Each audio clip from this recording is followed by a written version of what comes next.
Some letters are forgotten by time. Others wait. And when I opened the one my friend left behind, after 30 long years, I realized it wasn't just a message. It was a moment she saved for the day I finally broke. I found the letter by accident. It was tucked inside an old hardcover I hadn't touched since high school, its spine cracked, its pages yellowed, a tiny universe of dust rising when I pulled it from the back of the shelf. I only meant to reorganize a few boxes that morning. I had no intention of digging into the pieces of myself I'd buried. But life has a strange way of choosing moments for us. The envelope slid out and fell to the floor. A soft thud. Barely a sound. But when I picked it up, my breath caught. My name written in her handwriting, soft, looping, unmistakable. Emily. My best friend. My almost sister. The girl who moved away without warning one summer, and never wrote back. We were just 16 when she left. One week she was beside me on the school steps, sharing secrets about college dreams. The next, her house was empty. Her number disconnected. And nobody had answers. For years, I told myself I'd moved on. I hadn't. Seeing her handwriting after 3 decades felt like hearing a voice I thought I'd forgotten, warm, familiar, tugging me somewhere between comfort and ache. The envelope was sealed, but brittle with age. No date. No return address. Just my name. I sat on the floor, the old book beside me, sunlight slanting through the blinds as if the room itself held its breath. Why had she left this here? How had it stayed hidden all this time? And why didn't she send it? My fingers trembled as I slid them beneath the flap. Not because of fear, but because of the echo of a friendship that once meant everything. The moment the seal cracked, I felt it. A pull deep in my chest. As if opening this letter would return me to the girl I used to be. And force me to face the question I'd avoided for most of my life. What happened to Emily? And why did she say goodbye in silence? The letter felt lighter than I expected. As if whatever Emily had written inside wasn't meant to weigh me down. But to carry something I wasn't ready to face back then. The paper unfolded with a soft crackle, the sound of time peeling open. At the top of the page, her handwriting flowed in the same looping curves I remembered from the notes we used to pass under our desks. Only now, there was a shakiness I didn't recognize. If you're reading this, it began. Then I didn't get the chance to explain. My throat tightened instantly. Explain what? Her sudden move? The silence that followed? Or something bigger, something I hadn't even known to question? Her next lines felt like a hand reaching across years. I'm sorry. I know this must have hurt you. It hurt me too. I leaned back against the wall, letter trembling slightly in my hands. Hurt didn't even begin to cover it. When she disappeared, it felt like the world had tilted off its axis. She'd been my compass, my person. Losing her at 16 had shaped more of me than I ever admitted. But Emily wasn't finished. There are things happening at home I can't talk about. At least, not now. Maybe one day. A chill slid down my spine. We grew up thinking we knew everything about each other. We shared secrets about crushes, teachers, what we wanted our futures to look like. But this was something she'd kept hidden. The next sentence was smudged, the ink blurred as if her hand had trembled, or she'd cried while writing it. Please don't forget me. I pressed my lips together, a sting building behind my eyes. I never did. I wished I could have told her that. The letter continued. I'm leaving tonight. I don't know for how long. I wanted to call you, but things are complicated. Complicated. A word nobody uses at 16 unless it's serious. I read the next part twice. If I ever get the chance, I'll find you. But she hadn't.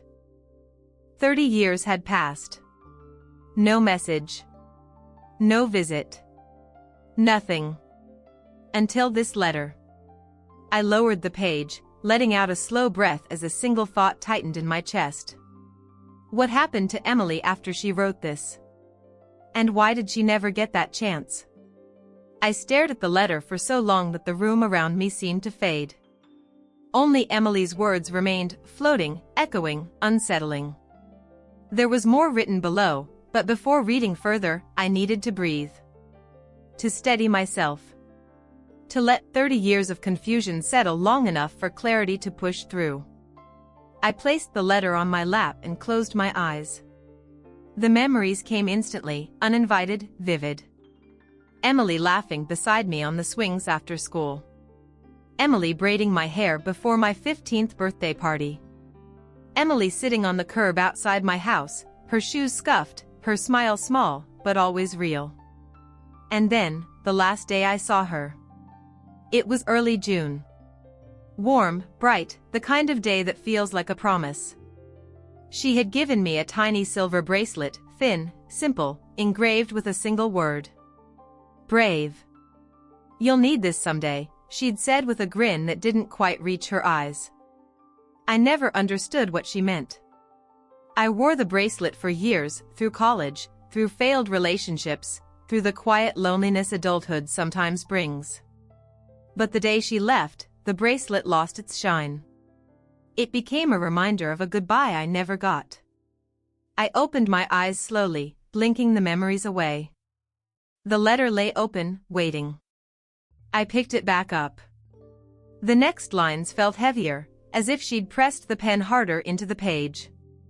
There's something I wish I could tell you face to face. But I don't want to drag you into this. A knot formed in my chest. Into what? What could have been happening in her life at 16 that she believed would pull me under too? Then came something that made my heart stumble. If anything ever happens to me, please don't blame yourself. My breath caught. Why would she write that? No 16-year-old writes words like that unless they're afraid of something real, something dangerous. I read the sentence again, slower this time, letting each word settle like dust on a forgotten shelf. If anything ever happens to me. Happens. Not if I get busy. Not if life takes me somewhere else. But happens. Something was wrong. Very wrong. And for the first time since opening the letter, a new fear crept in, one I didn't want to name. Had something happened to Emily, long before I ever had the chance to find out? I sat there on the floor, the letter trembling in my hands, but I forced myself to keep reading. Because now, after that line, I needed answers more than I needed comfort. Emily's handwriting shifted a little on the next part, slanting upward the way it always did when she was nervous. There's something I haven't told anyone. Not even you. Not yet. But you've always been the one person I trusted, so maybe one day, you'll understand why I disappeared. My pulse quickened, heat rising in my face. Understand? How could I possibly understand when I had no explanation at all? For years, I'd tried to fill in the blanks myself. Maybe her parents had found better jobs. Maybe she'd gotten into trouble. Maybe she'd simply grown out of me. But this letter wasn't any of those maybes. This letter hinted at something darker, something that forced a 16-year-old girl to vanish overnight. I traced the edge of the page with my thumb, noticing for the first time that the bottom corner was folded in. A tiny, precise triangle. A code. Emily and I used to fold notes like that when we wanted each other to look closer, when the real message wasn't in the main text, but hidden somewhere else. I gently unfolded the crease. A single line, written so small it was almost invisible, waited inside the fold. He said he'd find me if I told anyone. I froze. He. Just 3 letters, but they felt like a punch to the stomach. Who was he? Her stepfather? Someone at school? A stranger? Someone she trusted? More importantly, What had he done that made her run? For a moment, the world felt unbearably still. Even the dust floating in the sunlight seemed suspended, like time itself was holding its breath with me. I swallowed hard and kept reading. Below her hidden message, her handwriting turned softer again, as if she'd taken a moment to steady herself. If things change, I'll write again. I promise. I just need time. Time. She thought she'd have more of it. Enough to explain. Enough to come back. Enough to find me. But she hadn't. I looked at the date stamp on the book, published decades ago, but no clues, no indication of when she slid this letter inside. It could have been written the night she left. It could have been hours before she vanished. And suddenly a thought I'd avoided my entire adult life tightened in my chest like a hand closing around it. What if Emily never had the chance to send this letter? Because someone made sure she couldn't? I set the letter down in my lap, suddenly aware of how still the house felt. No hum of the refrigerator. No passing cars. Just silence as thick, heavy, as if the walls were waiting for my reaction. For the first time in years, I whispered her name out loud. Emily. It didn't echo. It didn't stretch across rooms. It simply lingered. Like a memory that refused to leave. My mind churned. I was 16 the last time I saw her. 16, too young to notice the signs adults should have seen, too naive to understand when a friend was hiding something dangerous.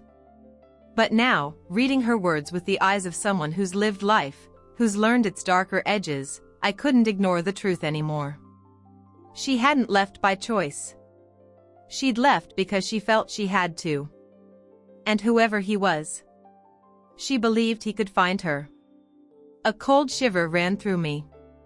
Why didn't I look for her sooner? Why didn't I ask more questions back then? Why did everyone just accept her sudden disappearance?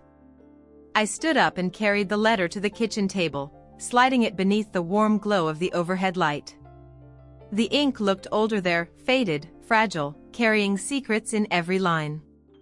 I reached for my phone. Searching her name felt strange, like typing it might break some unspoken rule. But I did it anyway. Emily Carter. Crescent Valley High School. Class of. My fingers hesitated before pressing enter. Results appeared instantly. A few general mentions. A wedding announcement for someone who just happened to share her name. Old school alumni threads filled with posts from people who'd stayed local. But nothing about my Emily. No social media. No records beyond the age of 16. It was as if she'd stepped out of one life and into an empty space. I leaned back in the chair, heart sinking. Maybe she never registered for college. Maybe she changed her name. Maybe she didn't make it far. And then another thought struck me, quiet, unwelcome, but undeniable. What if someone made sure her past stayed hidden? The letter fluttered in a faint draft from the window, drawing my eyes back to the page. The folded corner. The smudged ink. The plea she'd written between the lines. Please don't forget me. I hadn't. And now I couldn't. I took a slow breath and whispered, almost to myself. If you needed me. I'm here now. But would it matter? Or was I 30 years too late? I didn't sleep much that night. The letter lived on my bedside table, its edges curling slightly as if age itself was breathing through it. Every time I closed my eyes, I saw Emily's handwriting, those trembling loops, that tiny folded message, the apology she should never have had to write. By morning, something in me had shifted. I needed to see where she had lived. Not out of hope, but out of responsibility. Because if Emily had carried something heavy, something frightening, all alone at 16, then the least I could do, 30 years later, was walk the path she walked before disappearing. So I drove. The old neighborhood was only 20 minutes away, but it felt like crossing a lifetime. Streets that once seemed huge now felt impossibly small. Trees I used to climb were gone, replaced with neat sidewalks and trimmed hedges. Time had reshaped everything, except the feeling in my chest. Her street looked the same, though. Quiet. Still. Like the kind of place where secrets learn to settle. I parked in front of her old house. The white paint had peeled. The shutters hung crooked.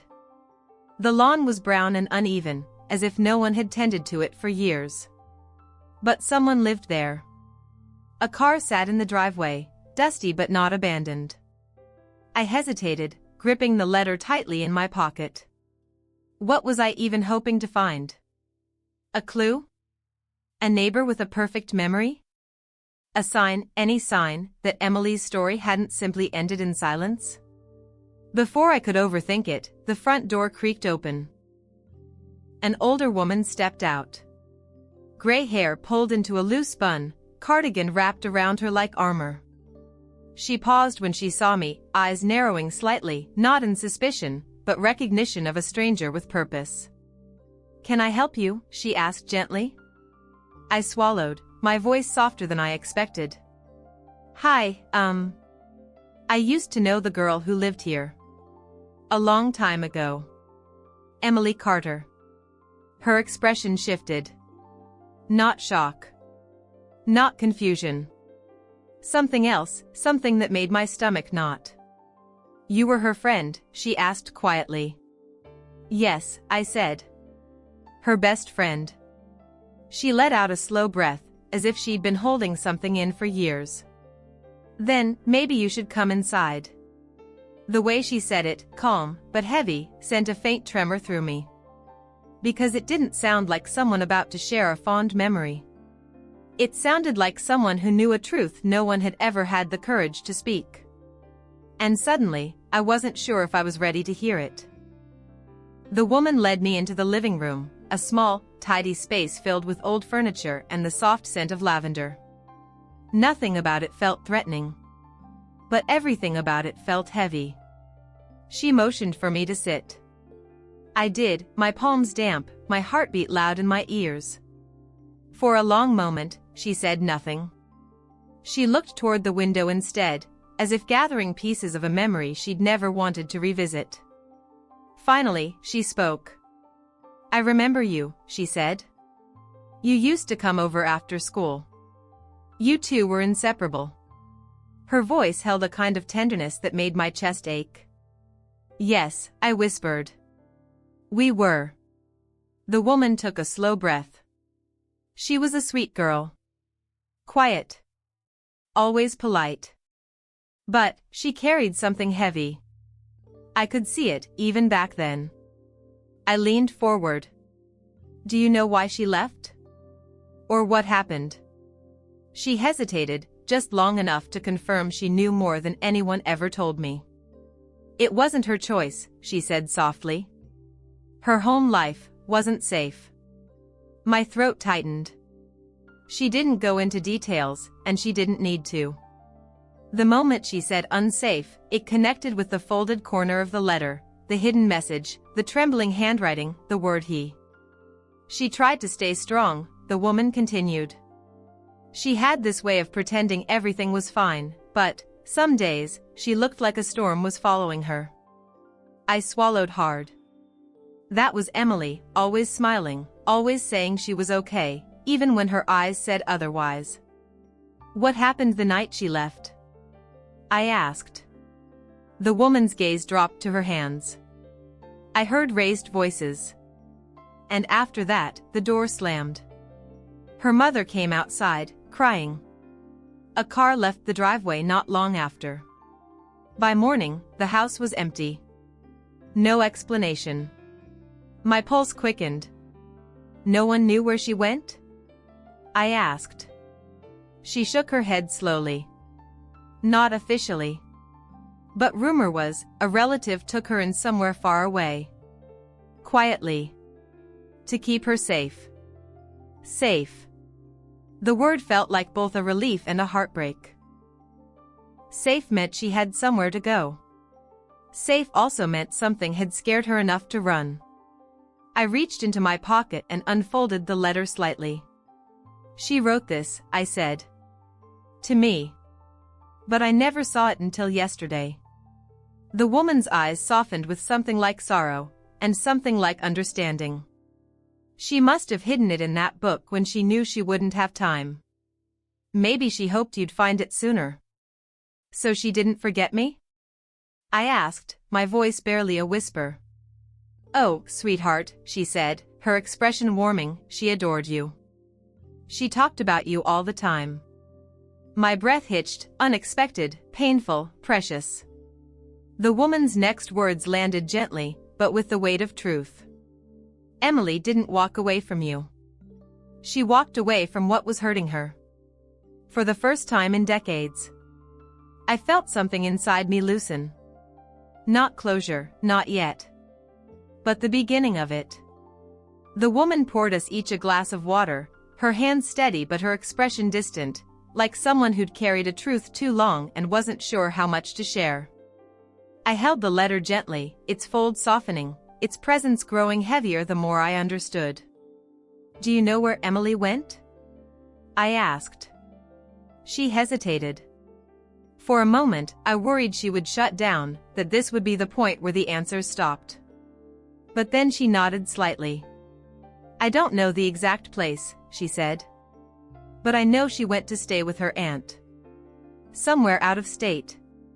Her mother trusted her sister more than anyone. My breath caught. Emily had never mentioned an aunt. In all the years we spent whispering secrets under blankets and dreaming about the future, she never once said she had someone she might escape to. What was her aunt's name? I asked. The woman took a deep breath, as if pulling the name from somewhere old and untouched. Margaret, she said. Margaret Hill. I repeated it silently. Margaret Hill. A name with edges. A name I'd never heard, but suddenly felt connected to. Did Emily ever come back? I asked. The woman's eyes dimmed a little. Not that I ever saw. Her mother moved away a few months later. The house has changed owners so many times since then, but I never forgot that girl. Neither had I. I glanced down at the letter again. The ink glimmered faintly, like it was remembering too. You said she talked about me, I murmured. She did, the woman said softly. She said you were the only person who made her feel understood. That you were the friend she wished she could take with her. The words hit deeper than I expected. For years I thought I had failed her, failed to notice, failed to ask, failed to search. But maybe. She hadn't wanted me to carry what she was running from. Maybe protecting me was her way of loving me. What should I do now? I asked quietly. The woman studied me for a long moment. I think, she said finally, you should follow the trail she left. If she wrote you that letter, it means she still hoped you'd find it. People don't leave messages like that unless they want to be remembered. Remembered. The word felt warm against the cold ache inside me. I stood, the letter tucked safely back into my pocket. Thank you, I said. For telling me. She walked me to the door, but before I stepped outside, she added one last thing. If you do find her, tell her she was stronger than she ever knew. I nodded, stepping back into the sunlight, carrying a truth I wasn't ready for, and a name I wasn't prepared to search for, yet couldn't ignore. Margaret Hill. The first real clue in 30 years. And suddenly, for the first time, the road ahead didn't feel impossible. It felt necessary. I sat in my car for a long time before starting the engine. The neighborhood felt smaller now, like time had folded in on itself. The house where Emily once lived was behind me. But for the first time in decades, I had a direction in front of me. Margaret Hill. A name. A lifeline. A door that might lead to the truth, or another dead end. I opened my phone again, fingers trembling slightly as I typed the name into a search bar. At first, the results were broad. Too broad.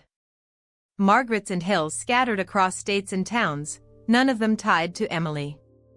Nothing that hinted at a connection. But then, one listing caught my eye. A small town in Vermont. Population barely enough to fill a high school auditorium. And there, on a local community board site, listed as a retired school librarian.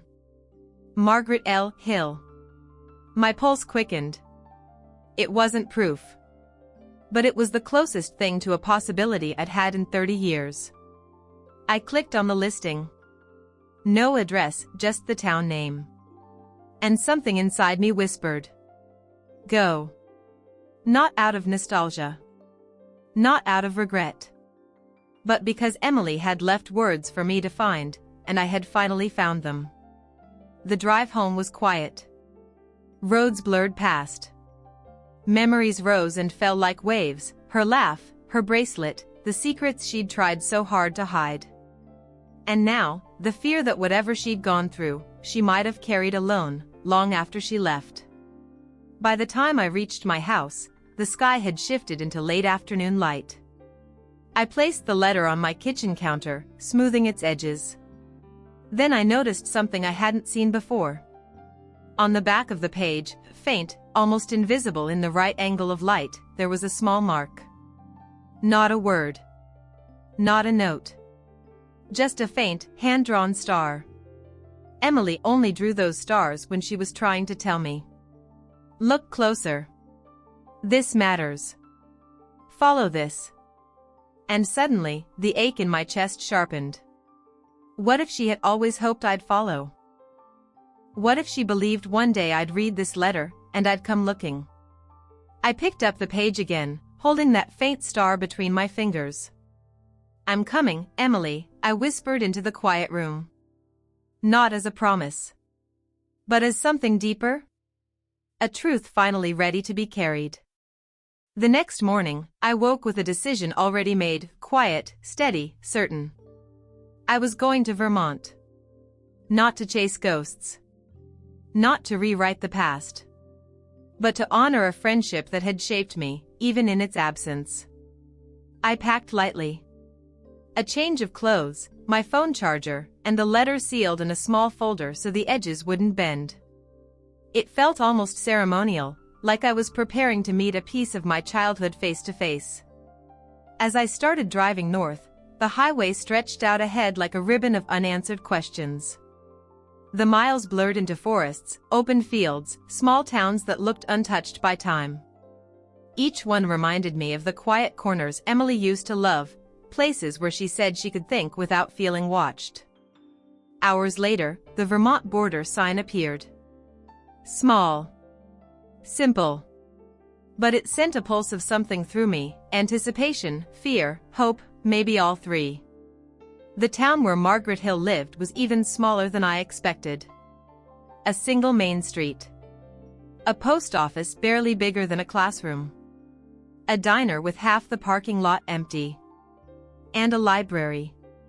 The sign out front was old but carefully kept, its white paint fading into soft cream. Something about it tugged at me, maybe because Emily loved libraries more than anywhere else. We spent whole summers in the quiet aisles, picking out books we'd read together and discuss like our own private club. I parked in front of the building and sat in my car for a moment, gripping the steering wheel to steady myself. What if Margaret wasn't here anymore? What if she didn't remember Emily? What if none of this led anywhere? But what if it did? Inside, the library smelled of paper and pine, warm, familiar, comforting in a way that made my throat tighten. An older man at the front desk looked up and offered a small smile. "Can I help you?" he asked. "Yes," I said, my voice steadier than I expected. "I'm looking for someone." "Margaret Hill. She used to work here." His face softened instantly. "Margaret," he said. "Oh, yes. She retired a few years back. Lives just outside town now. Lovely woman." Relief washed through me so quickly it made my eyes sting. Do you know how I might reach her? He nodded, already reaching for a notepad. I can give you her address. She doesn't get many visitors these days, but she always loves company. My heart pounded. This was real. This was happening. As he handed me the slip of paper, our fingers brushed lightly, and he paused before adding. She always talked about her niece, you know. Said she wished she could have given her a calmer childhood. Life was hard for that girl. My breath hitched. Emily. I folded the note carefully. Thank you, I whispered. Outside, the late afternoon breeze brushed against my face as I walked toward the car, the address burning warm in my palm. This was the closest I had been to Emily's trail in 3 decades. And something deep inside me whispered. You're almost there. The address led me down a quiet road, lined with tall pines swaying gently in the afternoon wind. The kind of road that feels like it's holding its breath, waiting for something to arrive. At the end stood a modest house, painted soft gray, with flower boxes under the windows and a white picket fence. It didn't shout for attention, but there was a warmth to it, the kind of place a protective aunt might call home. I parked, heart hammering in my chest.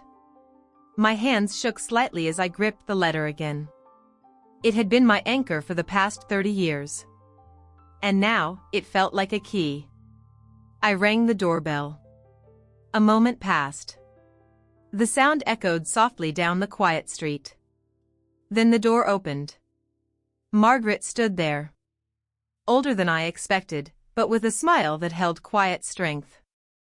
And behind her, in the hallway, I glimpsed her, Emily. I froze, breath catching. Time hadn't erased her entirely, she had changed, of course, but there was something instantly familiar in her eyes, something that reached straight into my memory, straight into my heart. Margaret's smile softened. You must be the friend she never forgot, she said gently. I nodded, unable to speak at first. Words felt too small, too late, too inadequate. Emily stepped forward. Ryan, she asked softly. The sound of my name on her lips, 30 years later, made the air feel fragile, sacred. I got your letter, I said, voice trembling. I finally found you. She blinked, tears welling. I never thought you'd read it. I was afraid you'd be angry that I disappeared. I could never be angry, I whispered. Not at you. I needed to know what happened. I needed to see you. Emily nodded, her hands trembling slightly as she reached for mine. The moment was quiet. Simple. But it carried decades of unanswered questions, lost time, and a bond that hadn't broken, even when we had. She pulled me into a careful, trembling hug. For the first time in 30 years, I felt the weight of her absence lift just a little. It wasn't everything, but it was the beginning. The first step toward healing, toward understanding, and toward finally catching up on all the years we lost. And in that moment, all I could think was, some friendships aren't broken by time, they're just waiting for the right moment to be found. We sat together at her small kitchen table, sunlight streaming through the curtains, warming the room with a gentle glow. Emily's hands held the letter between them, tracing the familiar loops of her own handwriting. I can't believe you found it, she said softly. I hid it because I didn't want you to worry, but I also didn't want you to forget me. I never did, I whispered. Not once. Even when I couldn't reach you. Even when I didn't know where you were still my friend. She looked down, her fingers tightening slightly around the paper. There were things I couldn't tell you back then. Things that scared me. I thought if I disappeared, I could protect both of us. Tears pricked my eyes. Emily, you didn't need to protect me. I would have followed you anywhere. I wanted to be there. She shook her head gently. I know. And that's why I hid it. Because I didn't want you dragged into my mess. We sat in silence for a long moment. The kind of silence that speaks more than words ever could. A silence filled with loss, relief, and the faint thrill of a bond renewed. "I can't believe it's really you," I said finally. "You're here. We're here. After everything." She smiled faintly, tears brimming.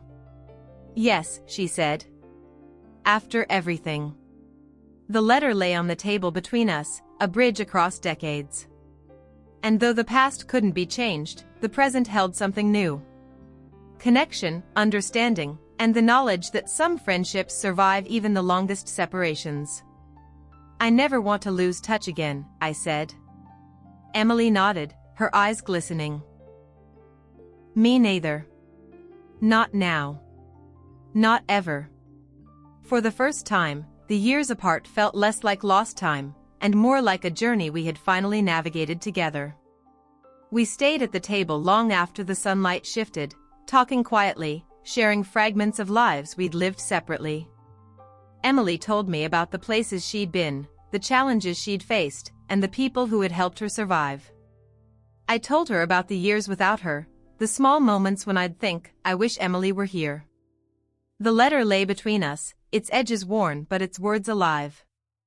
It had waited decades for this moment, to remind us that some bonds never break, even when the world tries to pull them apart. Tears rolled down both our faces as we laughed and cried at the same time.